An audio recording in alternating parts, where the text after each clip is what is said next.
bueno, el arquitecto Vladimiro Costa, que había estudiado en la Bauhaus, era de origen ruso, también deja algunas otras piezas como el edificio de Figueroa Costa, con el mismo sistema, este sistema de, según la lentitud donde estaba el edificio ubicado, ponía estas grandes vigas o las columnas de hormigón para controlar el sol, y que el invierno que está bajo entrara mucho y cuando sube el verano estuviera tapado por estos parasoles, ¿no?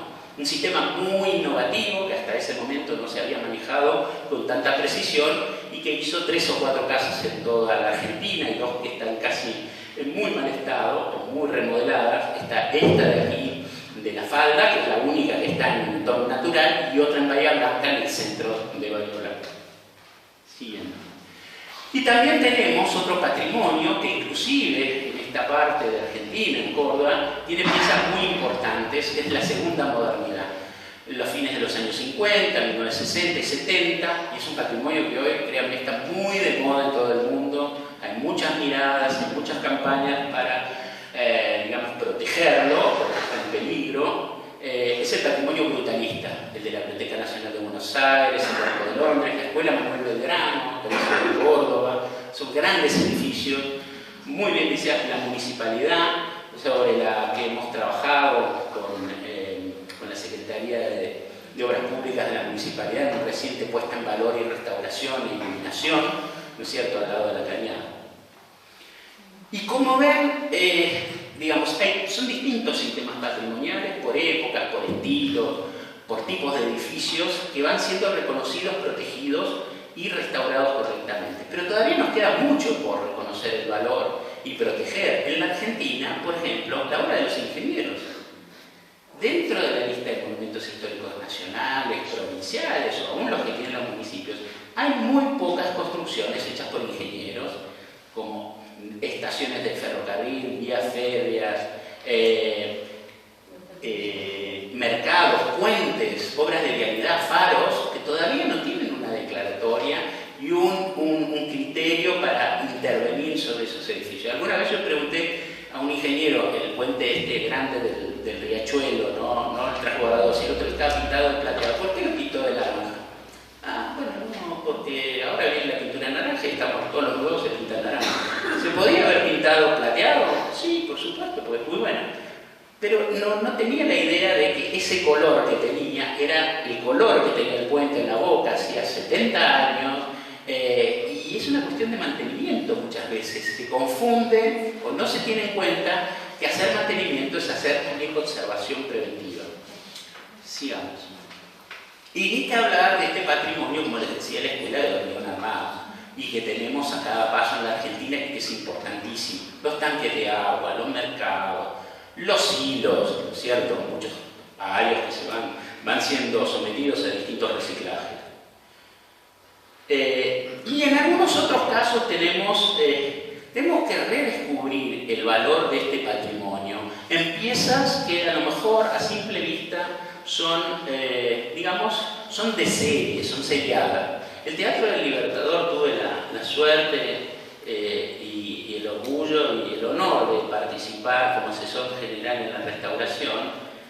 Y lo primero que hay que hacer es ver ese edificio y verlo no solo en su lugar, en la ciudad de Córdoba, con relación con la obra de Tamburini, que también hizo Teatro Colón.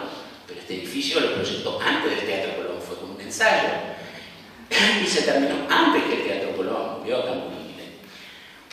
Pero no solo esos valores, de todo lo que tiene como carga de diseño, todos los equipos italianos que lo decoraron, sino cómo llegó hasta nosotros.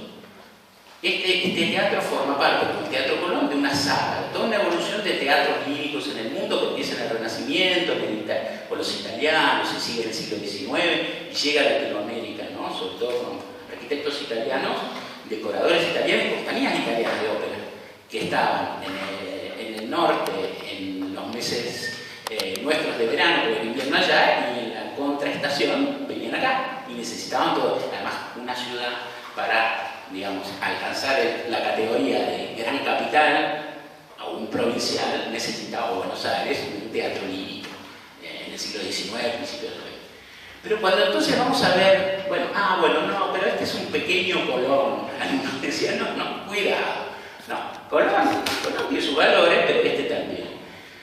El Colón, les digo, pero empezamos a recorrerlo y no solo la maravillosa sala, la fachada, el foyer, sino el mayor tesoro del Teatro Libertador, que era ¿qué?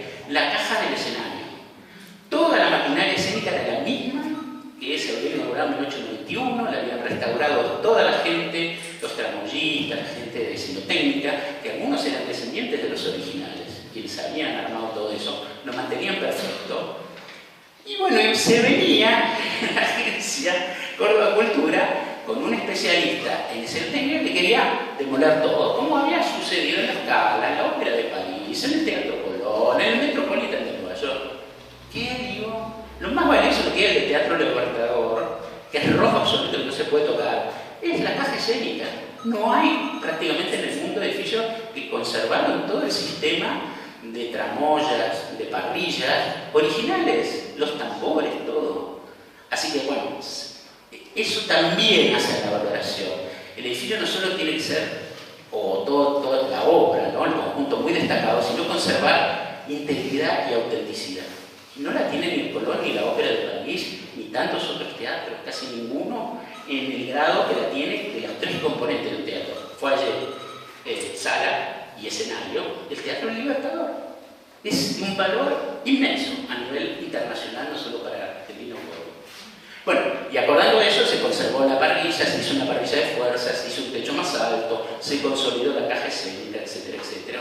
Un gran proyecto, un gran trabajo realmente de la provincia y todos los equipos de la provincia, que chapó, ¿sí?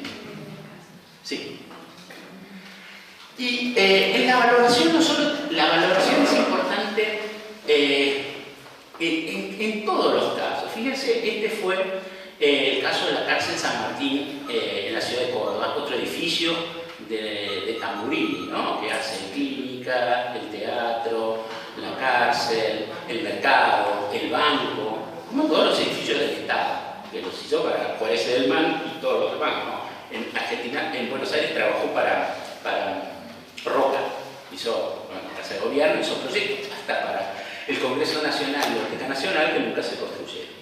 Bueno, este fue un caso también de cómo algunas piezas a lo largo del tiempo, inclusive reconocidas por especialistas, suben su valor patrimonial. Esto hace unos 15 años, 12 años atrás, se estaba decidido que se iba a desalojar y se pretendía, el gobierno provincial pretendía hacer un gran parque y demoler todo.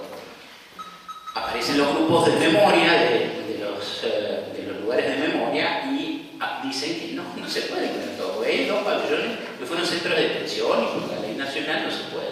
Bueno, sigue el nuevo gobierno en 2016, el gobernador Schiaretti y el equipo de obras públicas hacen un proyecto dejando esos dos pabellones y demoliendo la mitad de los otros. Bueno, otra vez, no solo, digamos, los del Plan Conintes, que habían estado detenidos en otros pabellones, los habitantes del barrio San Martín, los especialistas en arquitectura, y qué decían los historiadores, inclusive algunos que se consultan en el exterior. Bueno, es la única cárcel, o una de las poquísimas cárceles, 3 o 4 del mundo, que tienen 3 panópticos. ¿Vieron esos octógonos donde se mira para todos lados? En el mundo, y debe ser de las 2 que quedan en el mundo, las otras se demolieron. ¡Wow! Este edificio, que tenía un valor medio para el catálogo que había hecho, o digamos el inventario de los monumentos más importantes de Córdoba, la famosa Marina Weissman, en los años 80, que es la base de todo el inventario y la valoración de los edificios de Córdoba, en 30 años había subido su valor, pero eso no era menos. En ese mismo año fue la canonización del cura Brochero. Y este era un lugar donde fue a evangelizar muchísimo el cura Brochero, era un lugar brocheriano. Fíjense la cantidad de valores, de distintas miradas, de distintas gente de la comunidad local, provincial, nacional y hasta internacional, que ven de otros ojos 30 años después que Marina Weissman lo había visto como una obra nada más de Tamburini, ¿sí? Con eso quiero decir que la valoración depende de quién lo mire y el momento histórico también en que se haga, ¿sí? Bueno, a partir de eso se la protegió, se hizo un monumento histórico nacional y bueno, empezaron con la rehabilitación de los exteriores, demoler lo que había de demoler, y después vamos a ver más adelante una valoración específica, más adelante. Bueno, esto es en el contexto de todas las obras de Tamburini. También es importante porque cuando tenemos un juego de piezas, si tenemos 7 de Tamburini, demonemos una, es como un juego de café o de té. Se rompe la azucarera, nos quedó el resto, tiene menor valor, ¿sí? Porque además son tipologías. Y esa valoración, y esa valoración comparativa, ¿no? Con otros casos, con otras obras del mismo arquitecto, se puede hacer para todo tipo de conjuntos. En este caso estamos viendo todo el proceso de valoración, de identificación de las partes componentes, de cómo evolucionó a lo largo del tiempo del Parque Sarmiento en la ciudad de Córdoba. ¿Sí? O en otros casos el estudio para declarar Monumento Histórico Nacional, el Parque Sarmiento, no solo el Parque Sarmiento, sino la Cañada. La Cañada es un conjunto de la década del 40, que es como lo que hay en otras ciudades, como en Corrientes, en Santa Fe, una costanera mediterránea fabulosa, y que bueno, trabajamos en estos últimos años para armar un proyecto de declaratoria del Monumento Histórico Nacional del tramo más antiguo de la Cañada y como área de amortiguación del resto que se fue completando hasta su origen en la Lagunilla o algunos componentes como la Siete Alcantarillas. ¿Sí? Pero vamos, estos son como casos de monumentos y sitios. Vamos ahora a la escala urbana, a los centros históricos, los centros urbanos. Y lo que tenemos que tener en cuenta aquí es que por distintos motivos el patrimonio urbano, el desarrollo urbano de las ciudades en América, y digo desde Estados Unidos hasta Argentina, pasando por todos los países latinoamericanos, y sobre todo cuando viene el gran desarrollo, que es en la segunda mitad del XIX y en el siglo XX, son completamente distintas a las europeas, que tienen sus criterios para la preservación y la restauración, porque son homogéneas. Acordémonos que en Europa la propiedad de la tierra originalmente fue de las monarquías, de la nobleza y del clero, de las iglesias.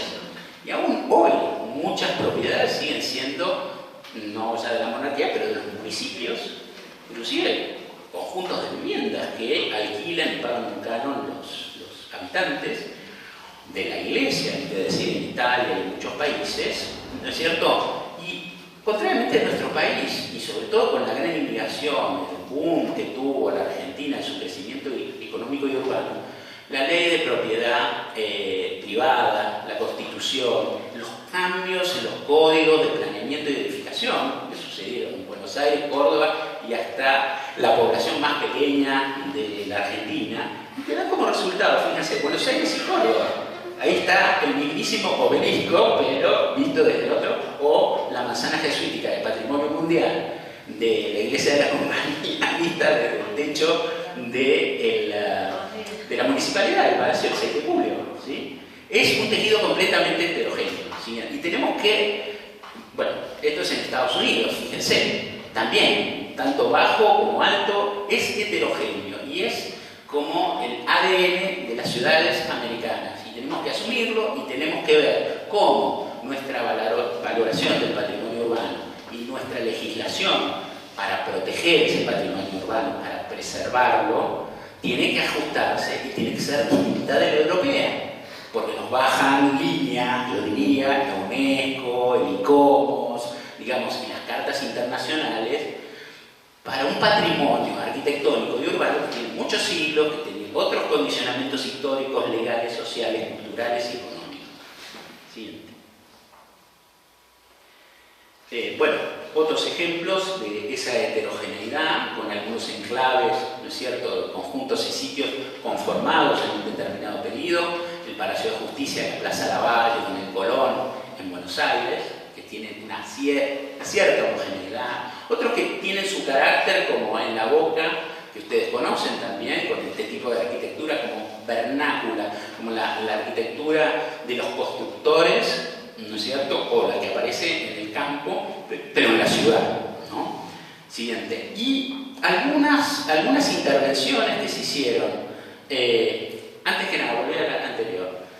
A veces la restauración confunde, en este caso con Quinquela Martín, y los colores, si ustedes visitan ahora, van a la parte central, Caminito, son unos colores, y van un poco más allá, donde está el resto de las casas, son colores más apagados, atenuados, porque los restos de la pintura de los barcos, y la pintura de los barcos tenía una paleta de colores mucho más chica, con colores más apagados, ¿no es cierto? Es una recreación libre y, digamos, ni siquiera Quinquela lo dice. Pero hay a veces, y sobre todo en la década del 60, 50 y 60, construcciones modernas de esa época que, fíjense, incorporan el color, pero incorporan el color a través de la venecita, el vidrio molido, que era una técnica fantástica de esos años 50 y 60, y que con arquitectura moderna respetan el espíritu del lugar. Hay que analizar esas nuevas arquitecturas también. Nosotros los arquitectos, los que piden los edificios, los desarrolladores, siguiente. Y bueno, y esa heterogeneidad la vemos a cada paso. Fíjense, estas son distintas esquinas en Córdoba, frente al Automóvil Club, ahí en la calle cerca, o digamos de la edificación de esta arquitectura moderna, como decíamos, después de la Segunda Guerra Mundial, la Segunda Modernidad, donde en Córdoba hubo muchos arquitectos que construyeron en los 60, 70, 80, como Togo Díaz en La Cañada, edificios que ahora se llaman brutalistas con hormigón armado, que ya tenemos que mirarlo con una perspectiva de varias décadas de esa consagración de esas corrientes arquitectónicas, que ya forman patrimonio del patrimonio urbano en esta ciudad. Siguiente. Pero tenemos que ver cómo poder actuar sobre ese patrimonio, ¿no es cierto? Muchas veces equivocada, fíjense, ese edificio con las líneas horizontales en el barrio Alberdi, que se montó arriba de unas casas pequeñas, ¿no es cierto?, que eran todas, en lugar de dividirlo en vertical, que pareciera y que se viera la modulación de los lotes, nos vamos a hacer una división en el otro sentido. Siguiente. En otros casos hay intervenciones, algunas más polémicas, otras. Eso es cerca en Plaza de Mayo, el Hotel City, que recupera un estacionamiento y lo nuevo se retrasa para que aparezca en primer lugar lo antiguo, pero acompaña con todos esos escalones. En otros aparecen estas cosas que no me parecen tampoco tan mal, como que replican la misma casa, esto es en San Telmo, pero con arquitectura moderna. En otros casos, a 2 cuadras donde yo vivo en Buenos Aires, aparece un garage. Un garage, ustedes saben que es el más difícil de reciclar para vivienda. Compraron el terreno del lado, el garage, dejaron casi toda la estructura, adentro hicieron como pequeños estudios y pequeños departamentos, se ve el gran techo y el gran arco de entrada, y digamos, se conforma un conjunto y se van dejando partes de los edificios que siguen dando identidad a esa calle, a ese barrio. ¿Sí? Muchas veces se puede compatibilizar, ¿sí? Y en casos como en Córdoba, ¿no es cierto? Fíjense, los dos primeros los conocen, en la avenida Vélez Arfiel, frente al arzobispado, el otro del hotel, ¿no es cierto? Y fíjense, eso es con la legislación que había hasta unos 5 o 6 años, donde, digamos, la parte de lo que quedaba de la fachada, yo soy a favor absolutamente fachadista, de dejar componentes, porque cuando vamos caminando vemos esa fachada nos acompaña cuando estamos caminando de lejos, y de lejos, fíjense, con la anterior legislación, a veces la legislación hay que estudiarla muy bien, lo que uno pretende, digamos, dejar como normativa y que se ajusten los desarrolladores, los arquitectos, los propietarios. Estas dos imágenes primeras que muestra Sofi, fíjense que lo que se montó encima sí acompaña toda la volumetría y la esquina. Cambió la legislación, la cambió el Consejo Asesor de Asuntos Patrimoniales, anda para la otra, y dijeron, no, hay que respetarla más, hay que ir 1,5 metros, 2 para adentro. Y fíjense que es lo que pasó. No siguen los colores, no siguen la forma, no dan vuelta en la esquina. Es mucho peor lo que se creía, que 1,5 metros retirado iba a darle más aire a lo que quedaba del edificio antiguo. Y no es así muchas veces. Siguiente.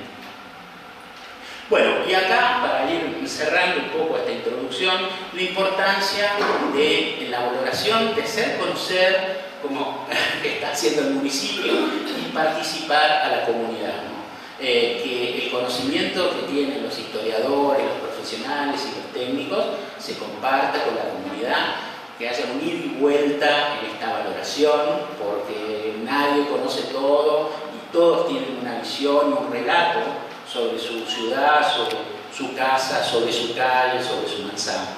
Es algo que hemos hecho a nivel nacional cuando tuvo esos famosos cursos de la Comisión de Monumentos en Pandemia, ¿no es cierto? Que fueron ciclos, a lo mejor algunos de ustedes lo siguió, que dimos distintos miembros de la Comisión de Monumentos, asesores, un panorama de todo el patrimonio construido de la Argentina.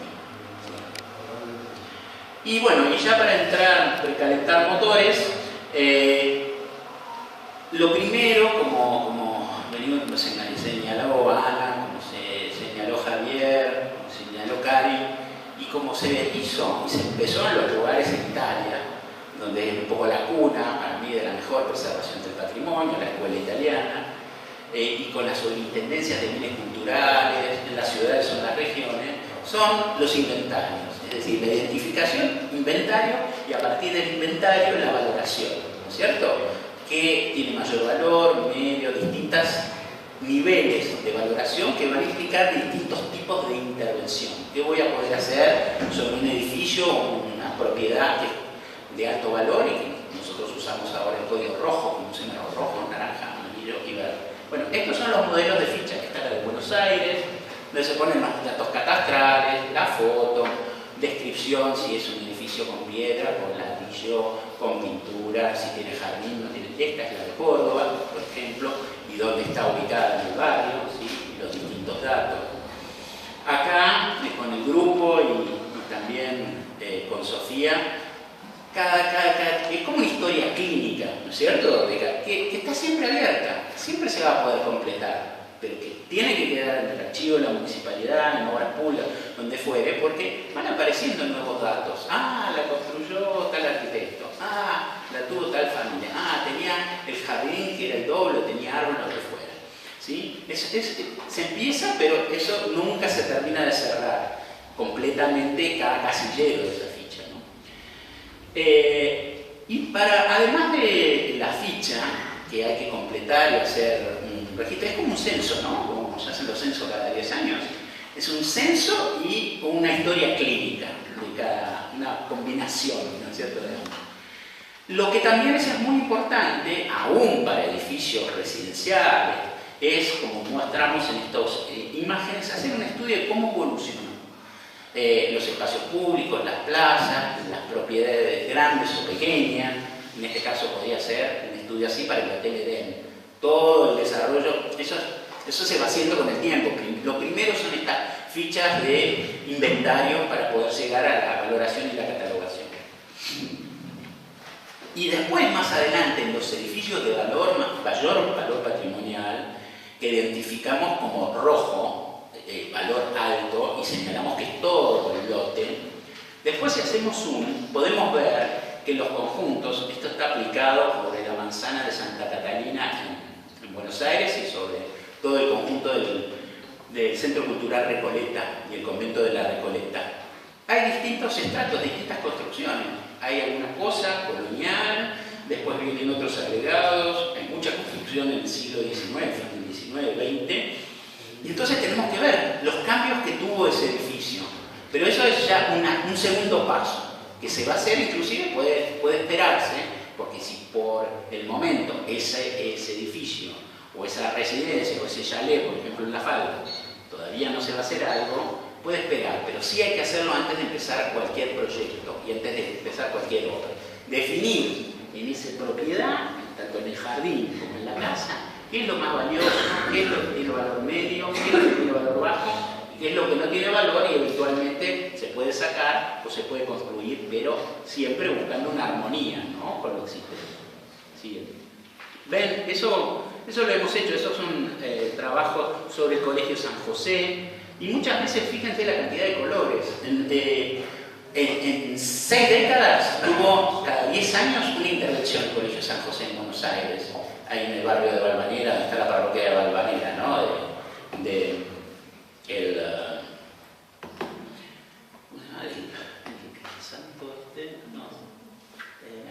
No es el Gauchito Gil, bueno, no me acuerdo.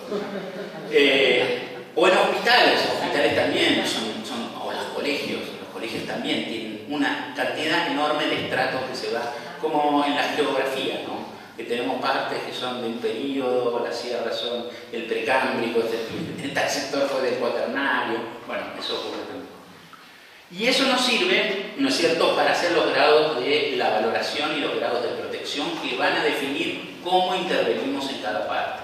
Eso sobre distintos ejemplos. La escuela esta que en Mendoza, que es un monumento histórico nacional, ven en planta, en corte y en pista, digamos, sector por sector, que es lo rojo y no se puede tocar o hay que hacer nada más que restauración, lo naranja, que puede ser un poquito de reciclaje, el amarillo, un reciclaje más fuerte, y el verde, demoler o eventualmente construir más.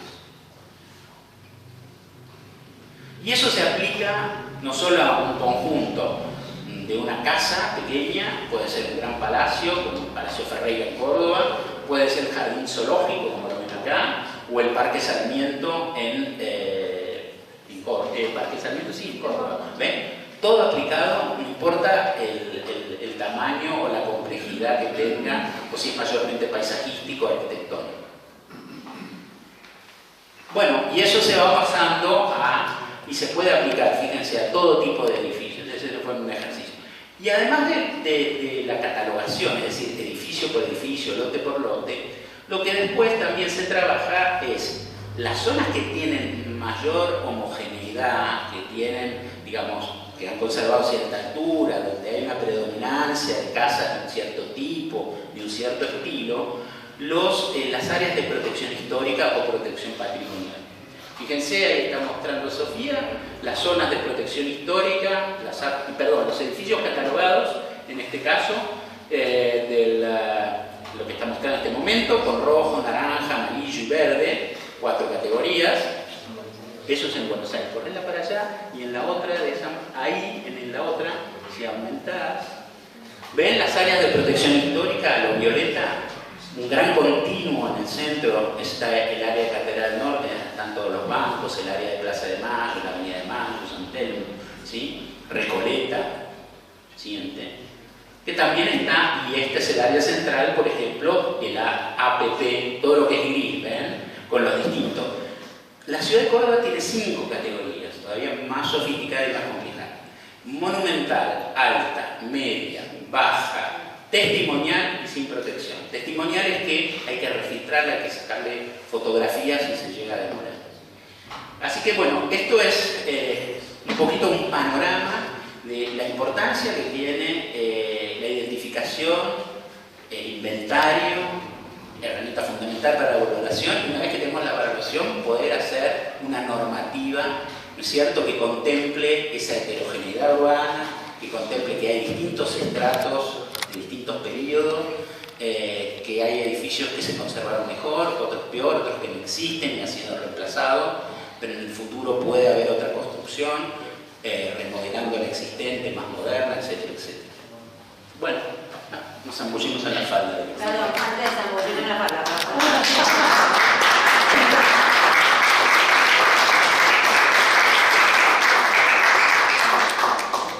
Hablo sin micrófono porque total me escuchan, ¿verdad? Sí.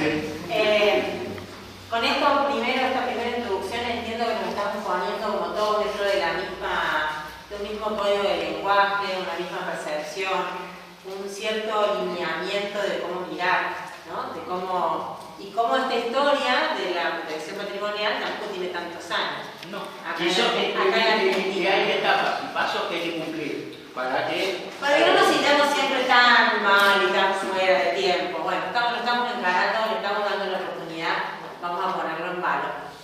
En este caso, bueno, digo, acá hay muchas personas que entiendo que han venido, se han sentido convocadas, que agradecemos mucho, pero que no han completado el formulario de inscripción. Quienes tengan intenciones de ser parte de este voluntariado, nosotros sí necesitamos que se complete ese formulario de inscripción, porque nosotros ahí pedimos ciertos requisitos que nos gustaría, porque en principio lo vamos a hacer, bueno, una pequeña selección, para decir, bueno, estamos en condiciones de, tenemos la tecnología apropiada, tenemos las condiciones para poder encarar este rol de voluntariado. Entonces, en principio, no es que de acá todos van a salir a sacarle fotos a su cuadra y después con eso lo van a traer a la MUNI y la MUNI va a tener sí tomarlo como un relevamiento. Nosotros el relevamiento lo vamos a encarar con aquellas personas que se inscriban y tengan la voluntad de trabajar de manera conjunta con el municipio, con los arquitectos, con el equipo de gestión en este proceso y procedimiento de relevamiento. Pueden quedarse a la charla, obviamente, pero no lo hemos aclarado y recién hablando con Cari nos parecía pertinente que no es que de acá todos salimos en masa a sacarle fotos y a completar fichas sin ningún tipo de contención. El trabajo está guiado y encarado desde la Municipalidad de La Falda a través de los profesionales y de nuestro equipo de gestión del área de la elección. Los paparazzi profesionales. Paparazzi profesionales. Entonces eso me parece... Y patrimoniales. Nos parecía importante aclararlo porque si no por ahí parece que nos estamos convocando a que todos vayan y hagan su relevamiento y no es esa la intención, sino lo que necesitamos es organizarlo de la mejor manera. Quien tenga la intención, como ya no, si pasamos, hicimos circular, levante después la mano, se acerquen, nos dicen y le reenviamos el link para que puedan complicar, para que puedan completarlo y se necesita alguna colaboración, lo hacemos diligentemente y organizadamente. Bien. Yo lo que digo es, ¿les parece? Los invitamos si quieren alguno a tomar un cafecito, si la autoridad tiene necesidad de retirarse con algún tipo de compromiso, y que tomen un cafecito y si no avanzamos ya. ¿Podemos tomar algo? Eso, tomamos